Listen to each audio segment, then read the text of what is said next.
Bismillah walhamdulillah wa salawatu ala rasulillahi sallallahu alayhi wa sallam. Assalamu alaikum wa rahmatullahi wa barakatuh.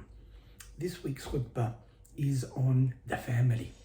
Allah subhanahu wa ta'ala has created from Adam alayhi salam his wife, and from them Allah subhanahu wa ta'ala brought forth families after families after families after families. And this is a gift from Allah subhanahu wa ta'ala. Our family is a trust.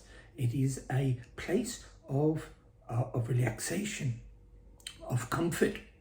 Our home is a place of comfort, and our family is a place of support that we should be, inshallah, always there for our family. Subhanallah, our wives, our husbands, our children, subhanallah. And also beyond that, Allah subhanahu wa ta'ala has created these families as an institution of marriage, that we're preparing our children for that institution. So when they're young, we should always talk about the importance of marriage, and we should be a good example. As parents, we should be a good example of how to treat our wives and how to treat our husbands, and what is expected from a husband, what is expected from a wife, what is expected from the family unit. And the children are learning this, and from a very young age, they start, without us telling them even, subhanallah, words are much stronger than, actions are much stronger than words.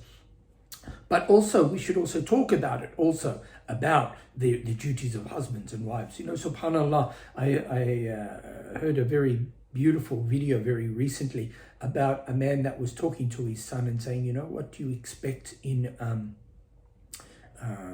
he wanted to get married. So he said, so write a list, my wife will be, and write down all the qualities that you expect in your wife. So he went away and he wrote this list, and he came back and the page was full, and he said, read it to me.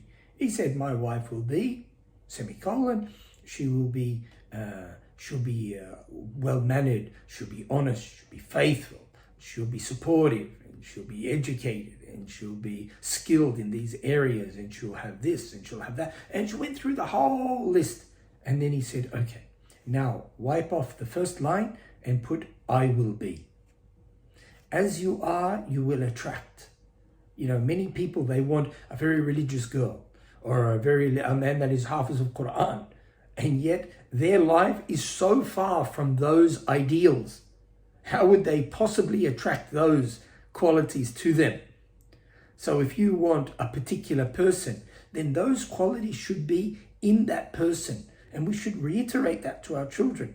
You want this type of person, then you should be willing, and you should be worthy of such a person, especially when it comes to manners and morals and akhlaq of deen and qualities of deen, whether Hafiz of Quran, whether an imam, whether, subhanallah, somebody that is well versed in deen, that spends their life spending time in the path of Allah, spending time in the service of deen, in their community, looking after their community, look after the needs of people, whether they're in their own community, whether abroad, whether their hobbies are involved in looking at the ummah as a whole, looking at the situation of Muslims in different countries and saying, what can I do to improve that situation? These are type of people, subhanallah, that if you engage yourself in, Allah subhanahu wa ta'ala will look after your affairs. And this is the beauty of this ummah, that we are one ummah. We are not limiting ourselves to a particular culture or a particular language or a particular group or a particular nationality. Islam goes way beyond that.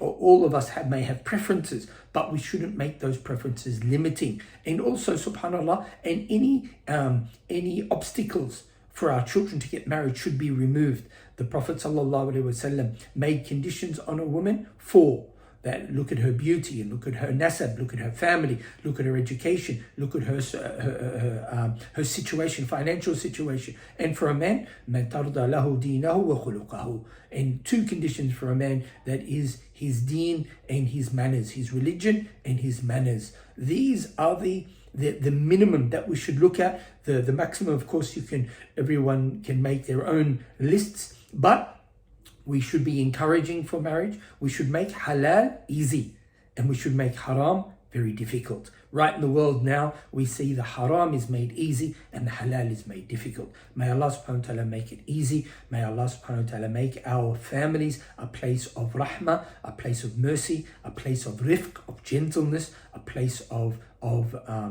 comfort, and a place of security and support. And may these qualities go to our children and they take those qualities forward. Ameen ya Rabbil Ameen. Wassalamu alaikum wa rahmatullahi wa barakatuh.